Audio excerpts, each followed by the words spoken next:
sorte la conséquence de cette parole. Et donc on a pu le toucher, on a pu lui parler, mais on a pu le toucher.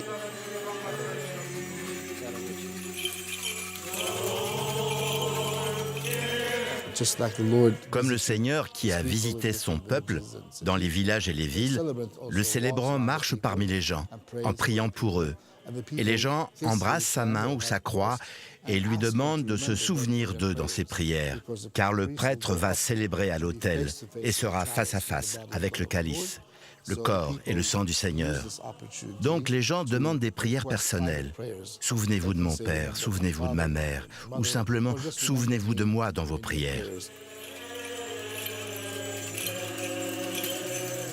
Ils viennent baiser la croix qu'il tient, qui préfigure naturellement sa marche vers le Golgotha. On n'est naturellement pas encore là, mais voilà, il y a cette idée déjà qui l'attente.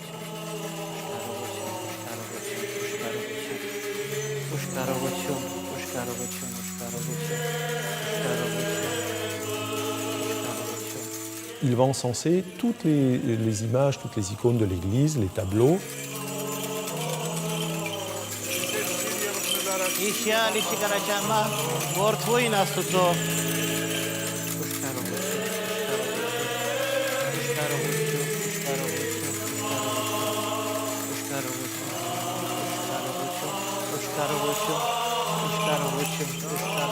Dans ces processions, on imagine au fond quelque chose comme l'histoire de cette femme atteinte d'une maladie, l'hémorroïs, qui essaye de se faire un chemin dans la foule et qui touche simplement la frange du vêtement du Christ. Et là, on a l'impression que c'est la même chose qui se produit, c'est-à-dire que la dévotion consiste à toucher la bannière ou à prendre un contact physique avec ces objets qui symbolisent le passage du Christ parmi les hommes. Et évidemment, c'est un préambule au baiser de paix et préambule à la réconciliation qui est nécessaire pour la célébration de l'Eucharistie.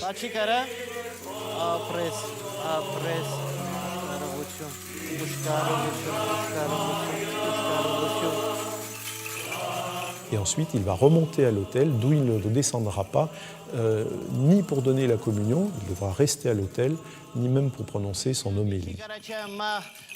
Il est ce Christ qui va s'offrir en sacrifice jusqu'au moment de l'offertoire et jusqu'au moment où il va consacrer les saintes espèces. Cette procession va nous mener à un moment très important qui est celui de la liturgie de la parole. La liturgie de la messe dans l'Église arménienne se compose de deux parties importantes et complémentaires. La première est la liturgie de la parole et la deuxième est l'Eucharistie, la liturgie de l'Eucharistie.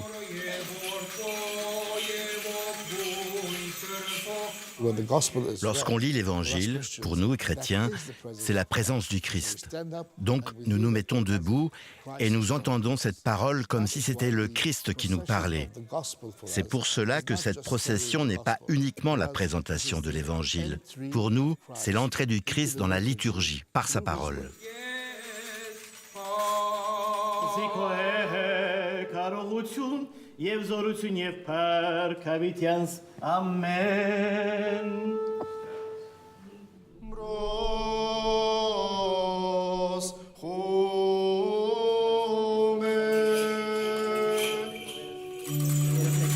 Le diacre donc doit lire cet évangile en le portant dans un mouchoir ou dans un voile.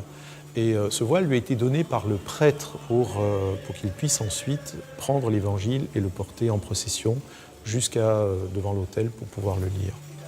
Le symbolisme de ce voile, c'est que Dieu est bien sûr accessible, sa parole est accessible, mais nous devons avoir les mains pures, c'est-à-dire que voilà, il y a une nécessité de mettre ce voile entre nous, entre notre nature corrompue et cet évangile qu'on va lire.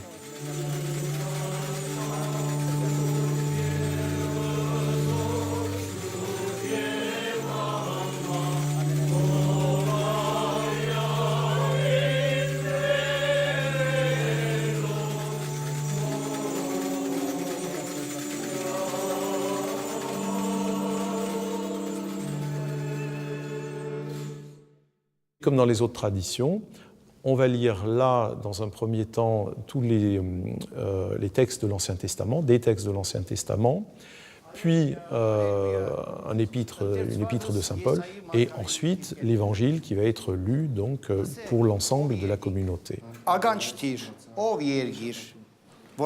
C'est la parole de Dieu qui est venue, qui s'est manifestée parmi nous. Elle apporte une paix, une libération.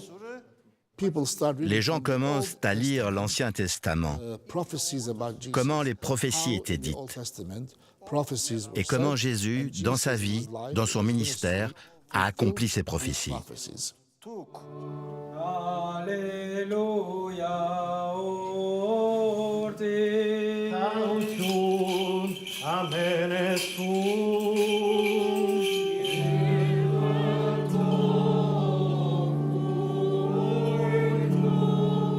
Là, on a par exemple la survivance dans deux mots, dans deux simples mots. Orti veut dire debout. Alors, c'est la survivance de ces échanges, on va dire, avec la tradition byzantine, puisque ça vient du grec, orthos, donc debout, droit, où on invite tout le monde à se lever.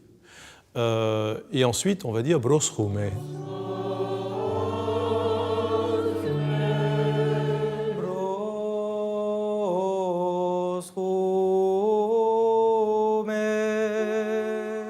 Broschome, ce qui signifie en grec « soyons attentifs ». Parce qu'après avoir dit « gloire à toi, Seigneur », on va annoncer la descente de la parole.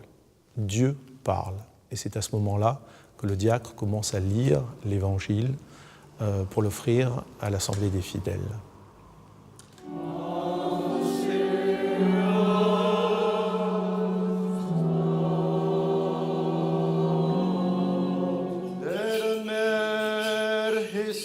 Ce qui légitime, en quelque sorte, l'Évangile, c'est qu'il est en rapport avec l'Ancien Testament.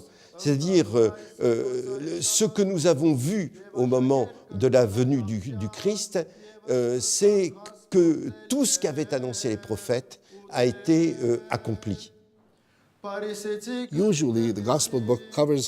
Habituellement, le livre de l'Évangile recouvre son visage, car ce que nous entendons, ce sont les paroles du Christ.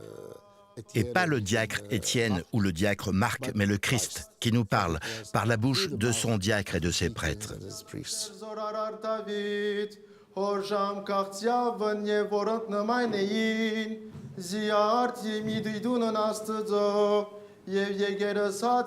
C'est aussi par humilité, hein, il doit s'effacer. C'est Dieu qui parle, il n'est qu'un instrument, il est celui qui lit cet évangile.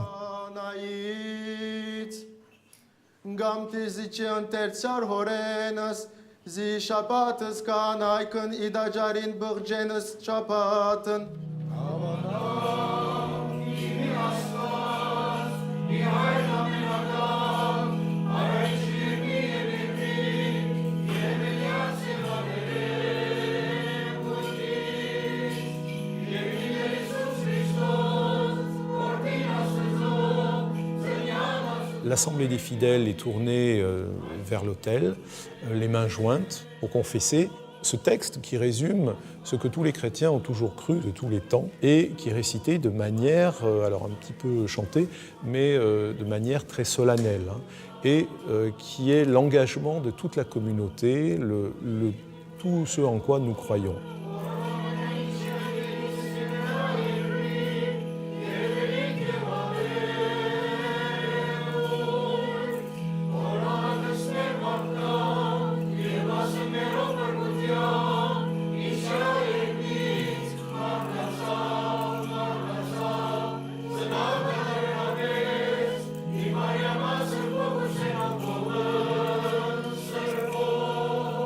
Le credo, ça veut dire « nous croyons ». C'est l'expression de l'unité de l'Église universelle. C'est pour ça que dans l'Église arménienne, les fidèles rejoignent les mains comme ça, parce que c'est l'indication de l'unité de tous les fidèles autour du monde. Le texte que nous récitons, c'est le Credo de Nicée, promulgué en 325 par les pères conciliaires, et qui a été développé davantage au Concile de Constantinople en 381. Et bien entendu, l'Église arménienne a pris les textes de Nicée et de Constantinople avec lesquels nous sommes à 100% d'accord et les a finalisés en un texte liturgique qui est connu comme Credo.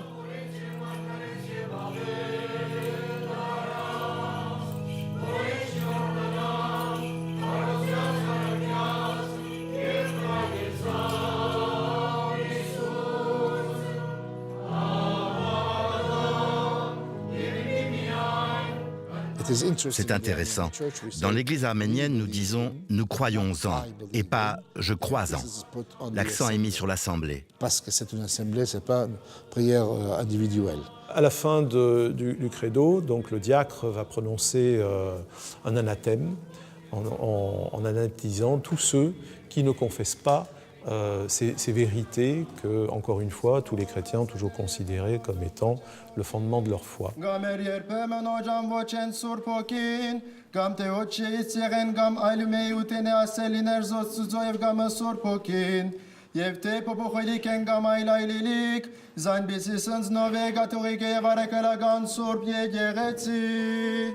Իսկ մեկ փառավորես ցուկ որ հառաջ քանզավիտյանս երկիր պագաներով սրբո երրորդության եւ միաստվածության. C'est important parce que ça a été un combat, en effet, séculaire de l'Église arménienne pour maintenir la pureté de la foi. Ils ont été parmi les premiers à adhérer à la foi de Nicée, alors que les empereurs étaient devenus tous hérétiques. Ils ont beaucoup lutté, on peut dire, pour maintenir ce qu'ils considéraient comme les traditions les plus anciennes et les plus authentiques de la foi. Donc c'est important de rapporter cette histoire.